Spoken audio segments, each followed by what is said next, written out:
Salut à toutes et à tous, ici Amine. Dans cette vidéo, nous allons voir la lombosciatalgie par hernie discale. Donc, comme je vous ai dit dans la dernière vidéo sur la lombalgie, nous allons aborder des sujets un peu plus spécifiques qui concernent la lombalgie, puisque c'est un problème un peu plus complexe. Donc, la lombosciatalgie par hernie discale, c'est une forme, c'est l'une des formes d'ailleurs les plus répandues de la lombalgie. Et nous allons la voir en détail, mais avant de passer à la pathologie, nous allons d'abord voir un rappel anatomique et physiologique de ce que c'est que l'unité vertébrale. A tout à l'heure.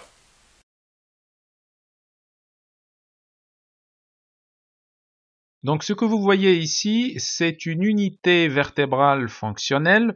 Elle est composée de deux vertèbres, l'une supérieure et l'autre inférieure, et entre ces deux vertèbres, ou plutôt entre les deux corps vertébraux de ces deux vertèbres, on trouve le disque intervertébral. On reviendra tout de suite sur sa composition un peu plus en détail. Ce que vous voyez ici en gris, ça ne fait pas partie de l'unité intervertébrale fonctionnelle, c'est tout simplement la moelle épinière qui va donner naissance aux différentes racines nerveuses. Vous avez deux racines nerveuses, donc une racine nerveuse de chaque côté plutôt, une racine droite et une autre racine gauche, et donc dans chaque étage vertébral, on va trouver une racine nerveuse, comme vous le voyez ici. Vous avez celle-là, c'est une racine nerveuse, celle-là aussi et celle-là aussi. Donc vous en avez comme ça dans chaque étage vertébral. Maintenant, revenons un peu plus en détail sur l'anatomie d'une vertèbre. Ceci est une vertèbre vue d'en haut, et donc vous pouvez voir ici le corps vertébral, et c'est ici que se trouve le disque intervertébral en fait. Et donc c'est sur ce pourtour-là que va se fixer la membrane fibreuse du disque, et c'est au niveau de cette fosse-là que va se trouver donc la gélatine ainsi que le nucleus pulposus qui forme donc tout simplement le disque. Vous avez ici donc les apophyses articulaires vertébrales. Vous avez l'apophyse épineuse. Ceci correspond aux bosses, aux petites bosses que vous voyez au niveau du milieu du dos, hein, du cervical jusqu'au lombaire en bas. Donc ça correspond à l'apophyse épineuse ici. Vous avez les apophyses transverses ici. Donc ces apophyses transverses, il y en a il y en a une de chaque côté plutôt, et donc ils servent d'articulation avec les côtes de la cage thoracique. C'est pour ça que vous voyez ici des trucs en bleu, c'est des facettes articulaires avec les cages thoraciques. Dans cette image, vous pouvez observer la structure du disque intervertébral. Donc vous avez toute cette partie-là qui constitue la membrane fibreuse. Vous avez aussi la gélatine et, chose qui n'est pas représentée ici, c'est le noyau, le fameux noyau nucleus pulposus qui donc baigne dans cette gélatine et qui fait partie d'ailleurs de cette gélatine, mais c'est une gélatine qui est un peu plus dure, et donc en général il n'est pas vraiment au centre, il est de part et d'autre, soit du côté droit, soit du côté gauche, hein. Et donc c'est ce nucleus pulposus qui va aller faire de la pression sur la membrane fibreuse, bien sûr à travers la gélatine, et qui va donc fissurer la membrane fibreuse et ensuite faire en sorte que la gélatine sorte et va comprimer la racine nerveuse.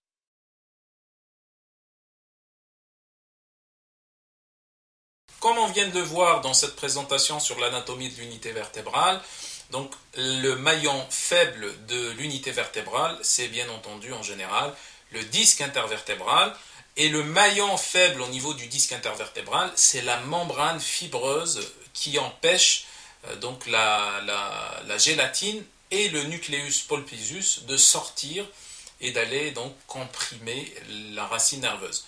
Donc ce qui va se passer lors d'une dégénérescence du disque intervertébral, c'est bien sûr la compression de la racine nerveuse, et c'est pour ça que c'est très répandu, la lombosciatalgie, et donc cette compression-là, elle peut s'effectuer sous différentes formes. Donc si vous avez une dégénérescence du disque, il va y avoir cette membrane fibreuse qui va soit se déchirer et donc laisser passer la gélatine ou du moins des fragments de la gélatine qui vont aller comprimer la racine nerveuse ou oblitérer donc la lumière par laquelle sort la racine nerveuse, ou alors aller tout simplement se déposer et être en contact avec la racine nerveuse. Sinon, il va y avoir aussi des fragments de ce même tissu fibreux qui vont aussi aller sortir et aller comprimer la racine nerveuse. Et donc, dans les deux cas, il va y avoir inflammation du nerf sciatique par inflammation de la racine nerveuse. Pourquoi le nerf sciatique? Parce que tout simplement, vous le savez peut-être, le nerf sciatique commence ou émerge du plexus pelvien. Hein.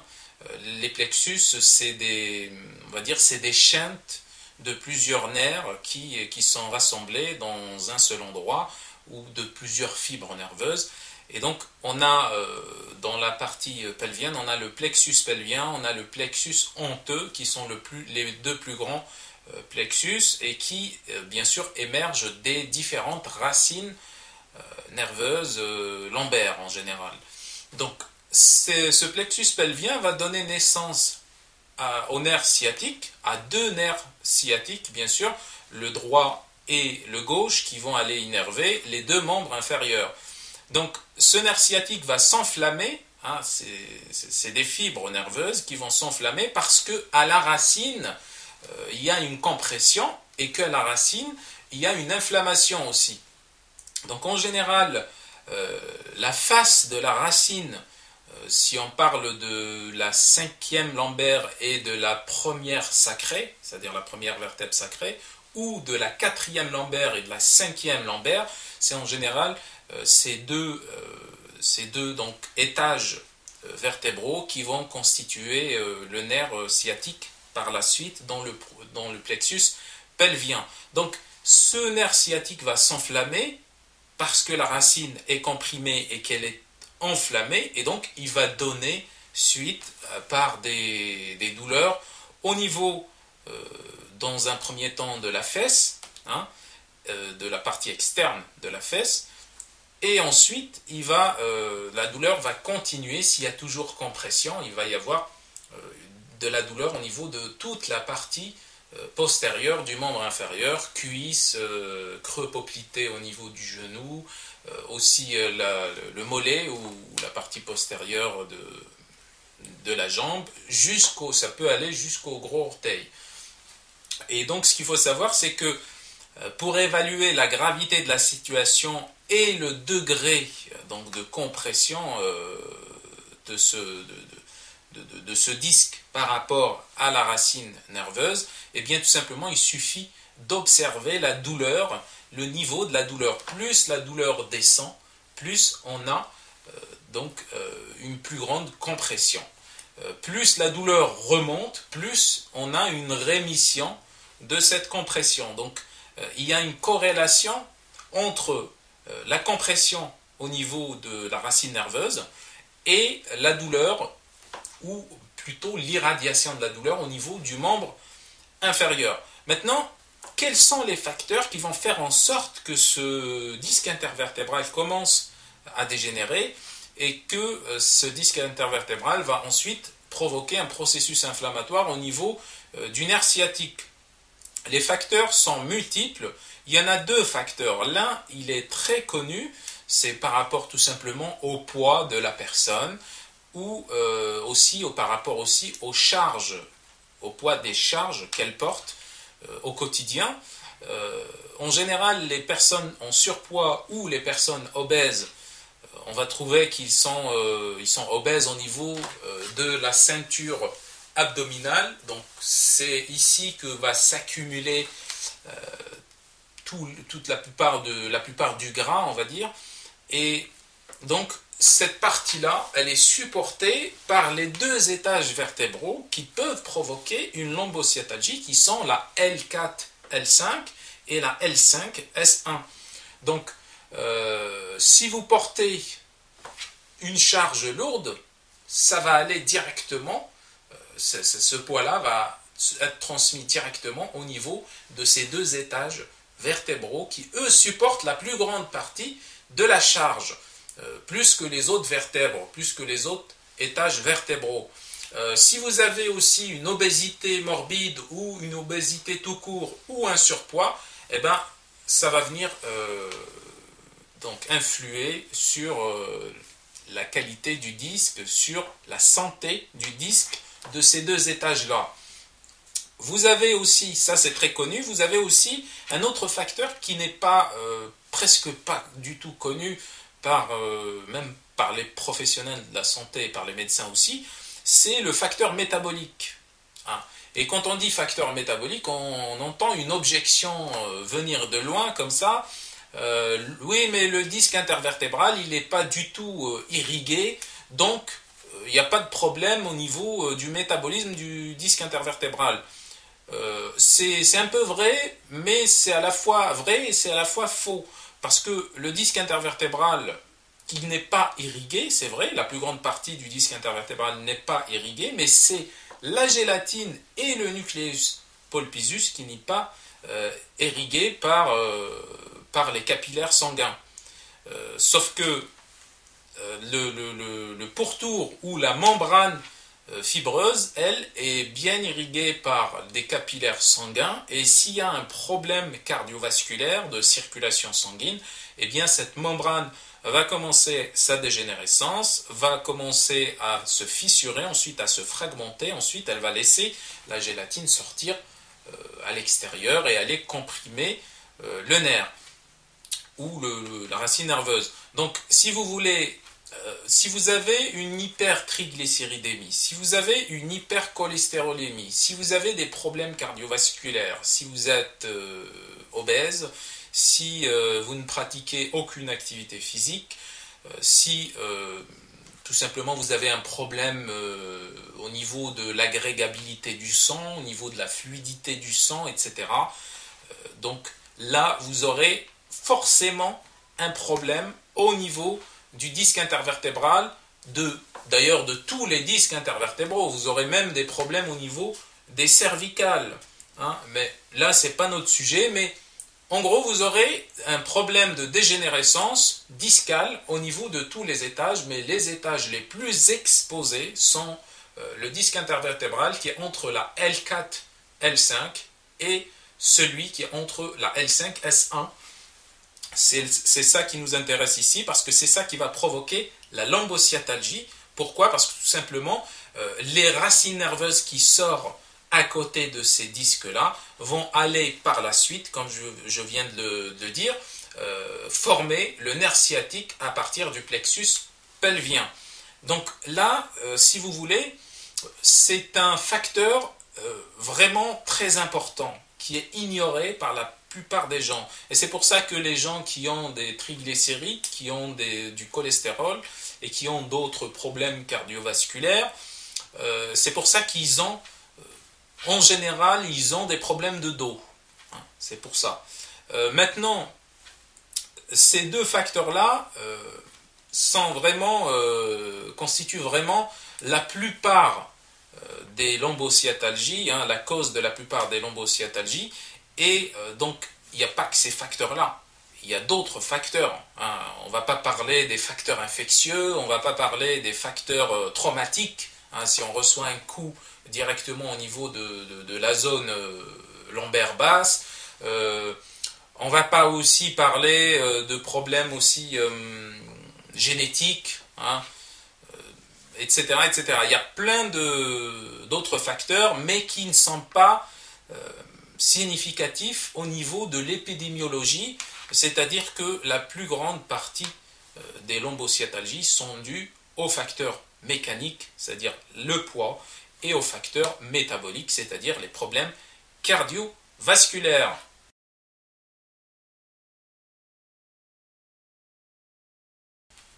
Nous allons parler maintenant du traitement.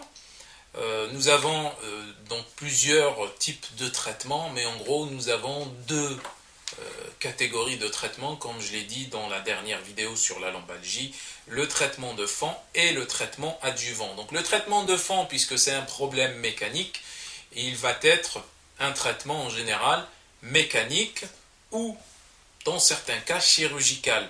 Le traitement adjuvant va servir tout simplement à aider le patient à supporter la douleur ou à calmer la douleur. Ça peut être le traitement médical, donc par anti-inflammatoire, antalgique, etc., corticoïdes même. Et ça peut être aussi donc de la physiothérapie, des techniques de médecine douce pour pouvoir calmer aussi la douleur. Et donc, le principal, c'est de combiner traitement de fond et traitement adjuvant afin d'avoir des résultats optimaux. Maintenant, pour le traitement de fond, vous avez plusieurs solutions. Vous avez la première solution, tout simplement, c'est la traction lombaire. Si vous avez une hernie discale qui est à ses débuts, vous pouvez la soigner avec la traction lombaire. Et donc, tout simplement, la traction lombaire, ça va aider de décompresser les vertèbres, donc de les séparer un peu, parce qu'il y a en général un affaissement du disque intervertébral, de la lumière entre les deux vertèbres, et donc ce qui va provoquer la sortie ou l'expulsion, ou du moins l'augmentation de la pression sur la membrane fibreuse du disque par la gélatine et le nucleus pulposus. Donc la traction peut s'effectuer soit grâce à une table de traction classique, ça doit être effectué par un kiné, un physiothérapeute, un médecin, etc., mais un professionnel de santé formé à la table de traction lombaire. Donc en gros, vous vous mettez sur la table, on vous fixe la partie supérieure du corps, au niveau de la poitrine, et on vous fixe la partie inférieure, qui sont les membres inférieurs. Et donc, c'est une table qui va séparer ces deux parties, et donc, forcément, il va y avoir une distension au niveau des vertèbres lombaires L4, L5 et L5, S1, donc ce qui va soulager le nerf qui est comprimé par le disque. Vous avez aussi une autre alternative, c'est la balnéothérapie. On est toujours dans la traction lombaire, donc, et là vous allez faire ça au niveau de la piscine avec votre kiné.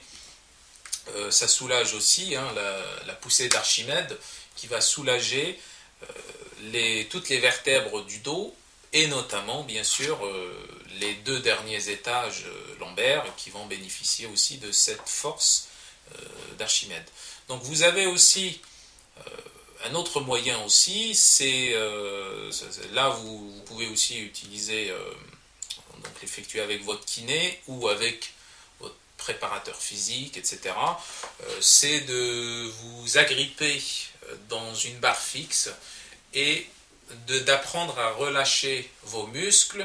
Et donc là, vous allez sentir, si vous faites le mouvement bien sûr, que votre partie lombaire basse va être détendue. Vous allez sentir une distension au niveau des deux disques, des deux derniers disques vertébraux.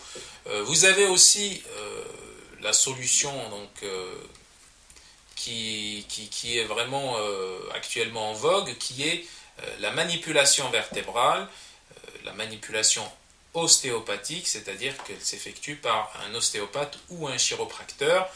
Et donc là, vous avez donc en général deux vertèbres qui sont presque imbriquées l'une sur l'autre.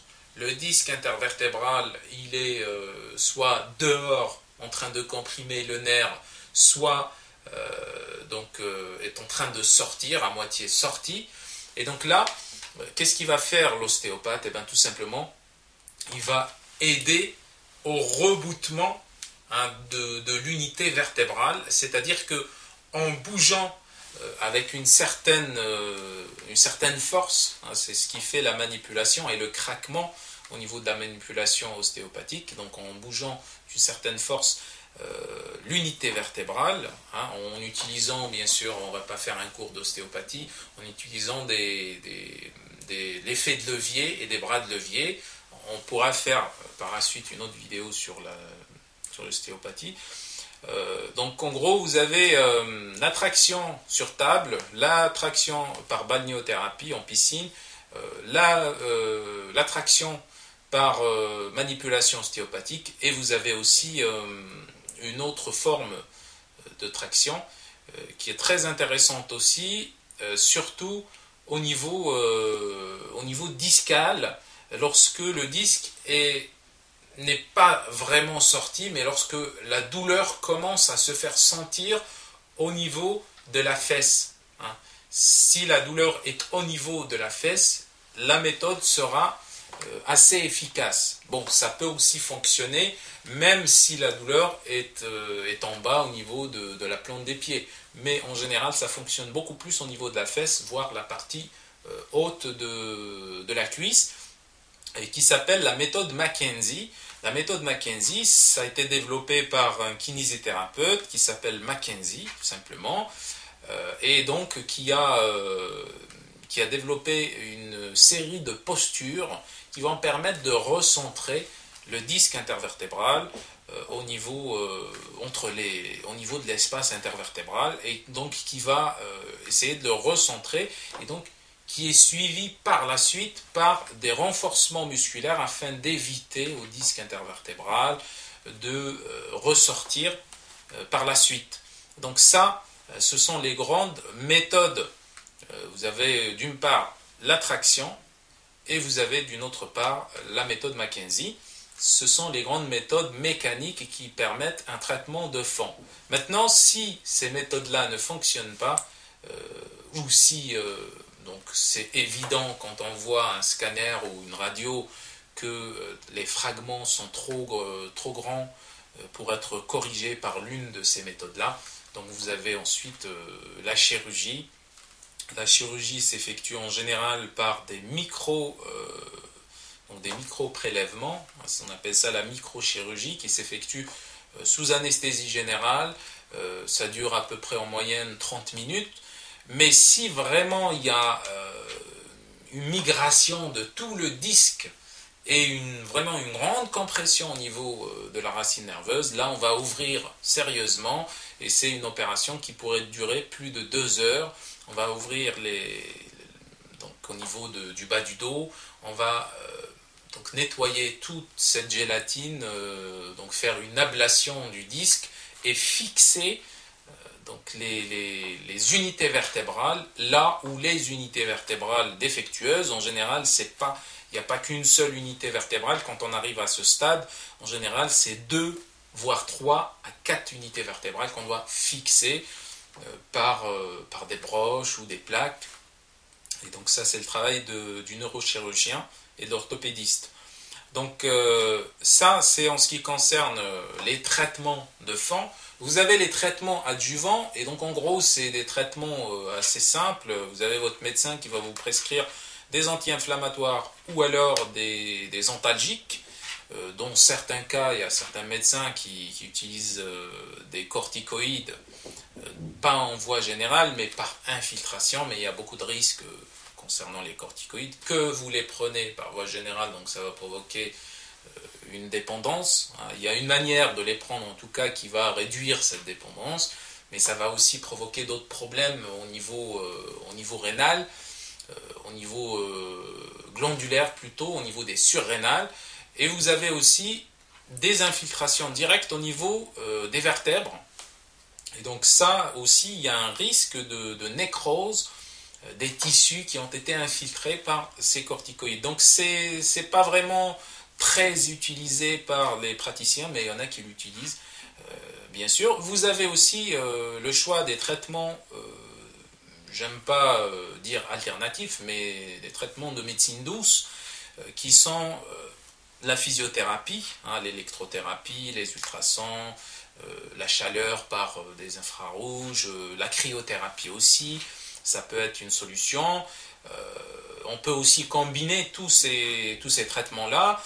Vous avez aussi la parafangothérapie. Vous avez plusieurs types de traitements qui vont vous aider à supporter donc cette douleur-là. Vous avez aussi des résultats très intéressants de l'acupuncture.